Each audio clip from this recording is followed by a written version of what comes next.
할렐루야, 조나시입니다.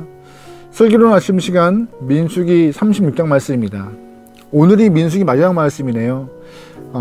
매일매일 민수기를 보시느라 고생 많으셨습니다. 오늘 마무리 잘 짓고 내일 신명기를 볼 텐데 오늘 즐거운 마음으로 또한 기대하는 마음으로 민수기를 잘 끝내고 내일을 소망하는 귀한 우리의 시간 되면 좋을 것 같아요. 말씀 시작할게요. 우리의 삶에서 좋은 일이든 나쁜 일이든 어떠한 사건이 발생하면 그 사건에 대한 파장은 생깁니다. 그런데 좋은 일보다 나쁜 일에 대한 파장이 훨씬 크고 강한 것 같아요. 내가 의도하지 않았지만 내 안에 미움이나 또한 불평이나 원망이나 좋지 못한 감정을 품게 되면 그 감정들은 주변 사람들에게 공동체 안에 영향을 끼칩니다. 그게 당연한 모습인 것 같아요. 그런데 아무리 나쁜 일이, 나쁜 감정이 주변에 좀 더 강한 파급력을 갖는다 할지라도 믿음의 선한 모습을 갖고 있는 한 조금 느리고 좀 더딜지라도 그 믿음의 선한 모습도 주변에 파급과 영향력이 있음을 우리는 기억해야 합니다.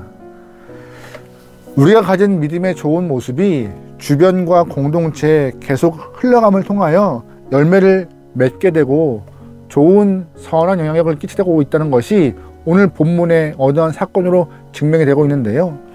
오늘 본문은 므낫세 지파의 슬로브와 딸들이 등장해요. 이 사람들이 가장 먼저 등장한 것은 민수기 26장에서 처음 등장했어요.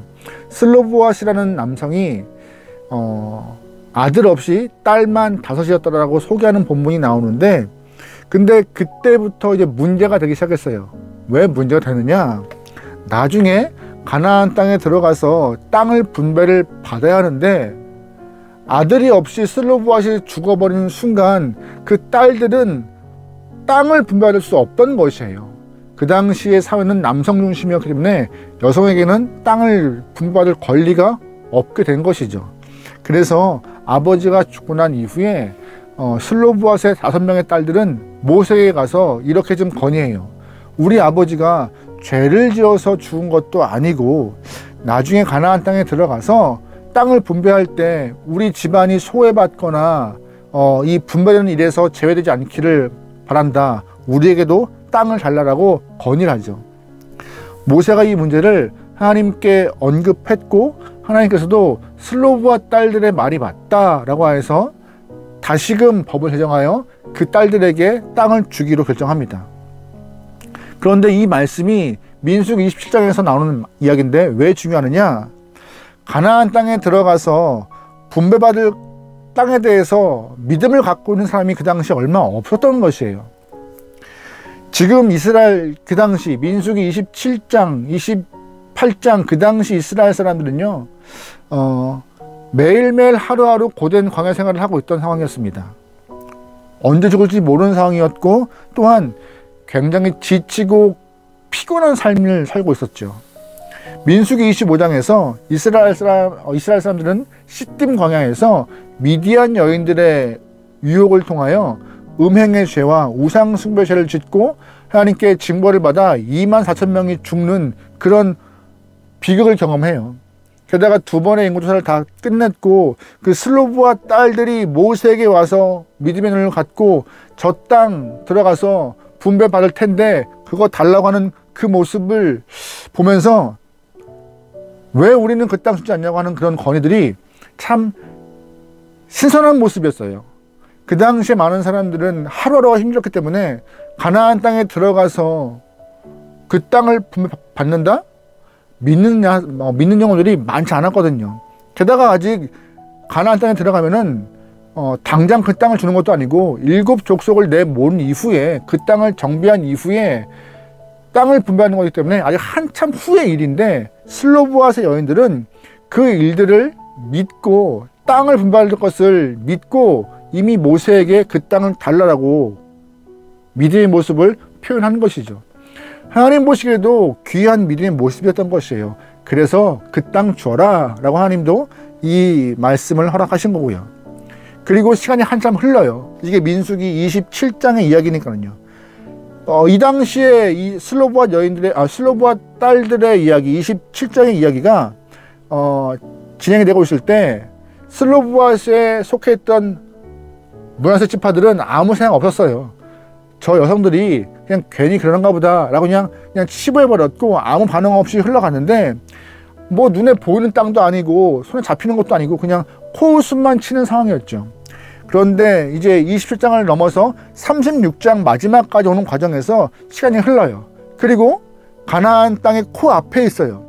강을 넘으면 바로 가나안 땅이 발에 닿을 정도에 가까운 곳에 있죠. 그리고 하나님이 동서남북 경계를 정해서 이만큼이 너희가 취할 땅이고, 바로 전장 35장에서는요 하나님이 약속의 땅을 분배한 이후에 각 지파별로 48개의 성읍을 레위인에게 주고 도피성을 만들라고 이렇게 정확히 명사하시면서 점점점 이 이스라엘 사람들에게 약속의 땅은 현실이 되고 있던 것이에요. 먼 미래가 아니라 바로 내가 누릴 현실이요. 그러다 보니 이 상황에서 급해진 것이 슬로브앗에 속해 있던 므낫세 지파 사람들이 되게 급해진 거예요. 왜냐하면 여인들이 땅을 분배를 받고 난 이후에 다른 지파에게 시집을 가버리면 므낫세 지파의 땅이 아니라 다른 지파의 땅으로 속해지기 때문에 전적으로 므낫세 지파는 5개의 땅을 잃어버린 상황이 발생한 거예요. 자기네들은 손해다 라고 생각해서 모세에게 찾아가 다시 한번 이 상황을 옳지 않다라고 언급하는 게 본문의 이야기인 거예요. 2절과 3절 말씀 좀 볼게요.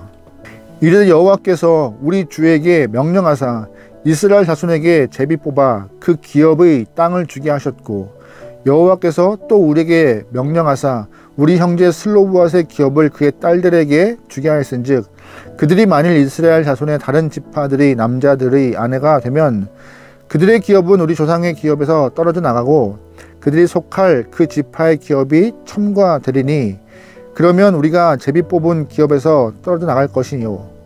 아멘. 이게 무슨 말이냐면은 앞에도 언급했지만 슬로브앗의 5딸들이 다른 지파 남성과 결혼하여서 시집을 가버리면은 자신들이 물려받은 그 땅은 므낫세 지파의 땅이 아니라 시집간 지파 땅에 속하기 때문에 전적으로 므낫세 지파에는 손해를 보게 된다고 생각했던 것이죠. 총량으로 따져본다면은. 그래서 손해보는 것이 온당치 않다라고 므낫세 지파의 남성들이 모세에게 가서 건의하는 것이 오늘 본문의 이야기입니다.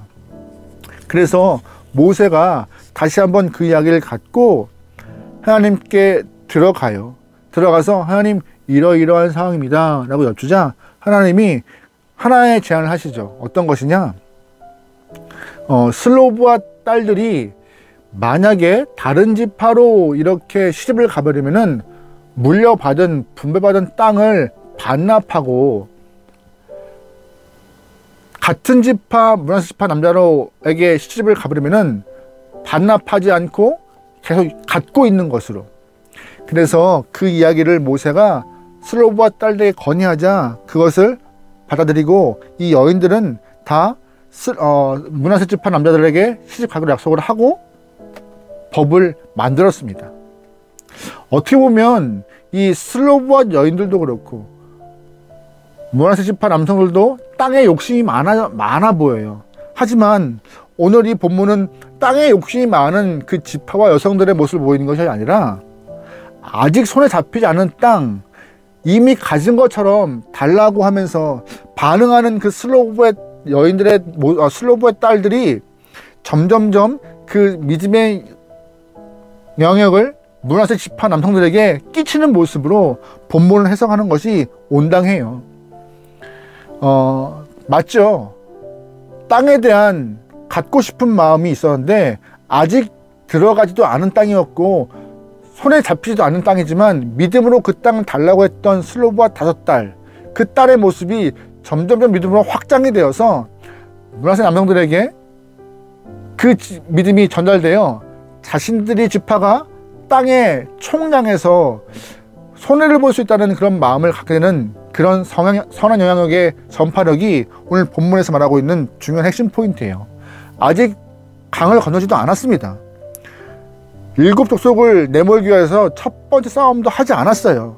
하지만 므낫세 지파가 갖고 있던 이 믿음이, 땅에 대한 반응이, 또한 기대에 대한 간구함이 슬로브와 딸들이 시작하여서 확증되고 확장되어 오늘 본문에서 반응하고 있었으며, 잠자고 있던 므낫세 지파의 믿음을 깨우쳐 주었다고 우리는 이해하는 것이 온당한 해석입니다.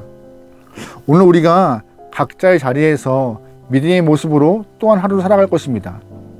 큰 모습이 아닐지라도 매일 반복되는 일상 가운데 작은 믿음의 모습이라 할지라도 그 믿음의 선한 모습이 쌓여서 주변 사람들에게 아름다운 열매로 영향력을 끼치리라 믿습니다.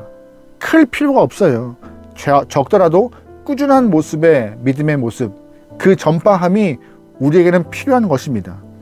하나님이 우리에게 허락하시는 믿음은요, 뭐 큰 믿음, 세상을 변화시킬 수 있는 큰 믿음이나 먼 미래를 바라보는 믿음, 네, 필요하죠. 하지만 중요한 것은 아직 우리에게 작은 겨자씨만한 씨앗만한 믿음이 있다면 그것으로 하나님은 족하다 하시는 거예요.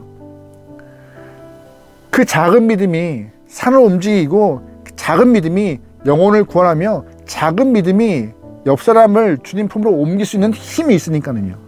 여러분, 그러기에 오늘 하루 크지 않더라도 작은 우리의 믿음의 반응을 통하여서 우리의 선한 영향력이 우리의 공동체 안에 주변 사람들에게 널리 좀 증거되어지고, 그들이 그 믿음의 영향력을 통하여서 같이 30배, 60배, 100배 열매를 함께 누릴 수 있기를 소망합니다.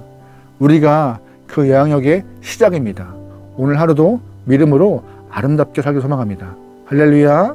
기도하겠습니다.